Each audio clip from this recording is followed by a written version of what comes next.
Hey, halo, sikiliza hili swali alafu fikirie kwa nguvu au kwa makini unipe jibu lako. Kama binadamu anahitaji hewa katika kupumua, na ndio inayosupport maisha yake.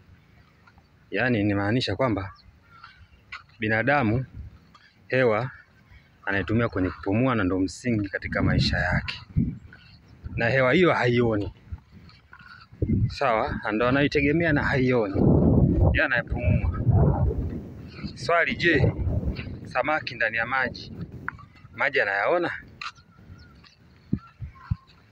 Sababu maji kwake ndio msingi wa maisha. Ukimtoa kuleta kwenye nchi kavu anafariki. Je, na yeye maji anayaona? Umeelewa?